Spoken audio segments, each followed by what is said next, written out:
বাংলার জেলায় জেলায় ঈদের খুশি। হালিম, শিক কাবাব, লাচ্চা, সিমাইয়ের বাহারি খাবার আর সেই সঙ্গে সঙ্গে ঈদের বিশেষ নামাজ। বাংলার সমস্ত জেলাতেই ধরা পড়ল সম্প্রীতির ছবি।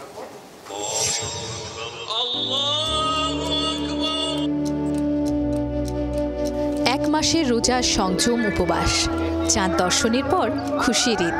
সাত সকালেই নতুন পোশাকে মসজিদ, ঈদগাহ গিয়ে নামাজ পাঠ, কোলাকুলি, শুভেচ্ছা বিনিময় মুসলিম সম্প্রদায়ের সবচেয়ে বড় পরব।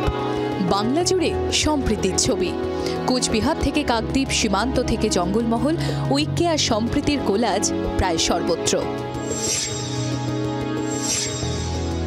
রাজনীতিতে দুই শিবিরে বিভক্ত মালদার কোতোয়ালি ভবন। তবে ঈদের দিন রাজনীতি ভুলে সবাই মিলেমিশে একাকার। মিয়াপাড়া জামে মসজিদে একসঙ্গে নামাজ পাঠ কংগ্রেস সাংসদ ঈশা খান চৌধুরী এবং রাজ্যসভা তৃণমূল সাংসদ মৌসম বেনজির নূরের। ছিলেন প্রাক্তন কংগ্রেস সাংসদ আবু হাসেম খান চৌধুরীও। কোতোয়ালি মিয়াপাড়া জামে মসজিদে নামাজ পাঠ করলেন তিনিও। সবাই যেন ভালো থাকে, সুস্থ থাকে, শান্তিতে থাকে। যেমন আমরা অন্য ধর্মের উৎসবগুলো পালন করছি, ঈদও আমরা সবাই মিলে একসঙ্গে সম্প্রীতি বজায় রেখে পালন করছি। সংখ্যালঘু অধ্যুষিত মুর্শিদাবাদের হরিহরপাড়া থেকে রঘুনাথগঞ্জ, শামশেরগঞ্জ থেকে সুতি, সর্বত্রই খুশির ঈদ। উৎসবে মাতোয়ারা প্রায় গোটা জেলা।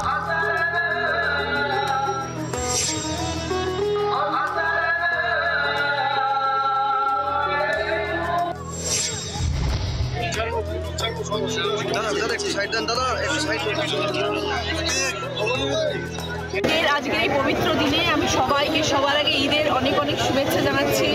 ঈদ মুবারক আপনাদের সবাইকে, যারা যারা এই মুহূর্তে আমার এই শো দেখছেন। আপনারা সবাই ভালো থাকুন, আপনারা সবাই সুস্থ থাকুন, আনন্দে থাকুন। ঈদ মুবারক আপনাদের সবাইকে। সাংসদ হওয়ার পরেও আমি সব মানুষের কাছে ভীষণ চিরকৃতজ্ঞ, কারণ পান্ডুয়ার মানুষ আমাকে ভালোবাসা দিয়েছেন এবং আমাকে পাশে ডেকে নিয়েছেন। বাঁকুড়ার মাচানতলা জামা মসজিদে এসে নামাজ পড়া ও খুশির ঈদ পালন করেন বাঁকুড়া জেলা শাসক সিয়াদেন। জেলার অন্যত্র উৎসবের আমেজ।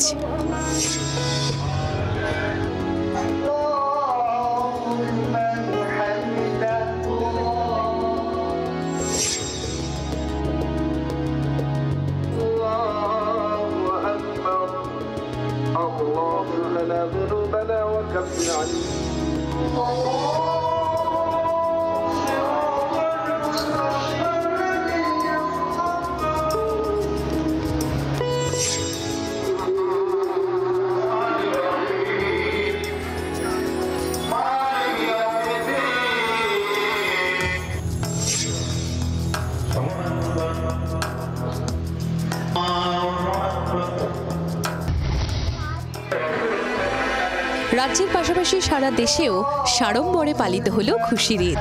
দিল্লির জামা মসজিদ সহ দেশের সর্বত্র খুশির ঈদে সামিল মুসলিম সম্প্রদায়ের মানুষ। ব্যুরো রিপোর্ট, জি 24 ঘন্টা। বাংলার আওয়াজ, বাঙালির আবেগ, জি 24 ঘন্টা।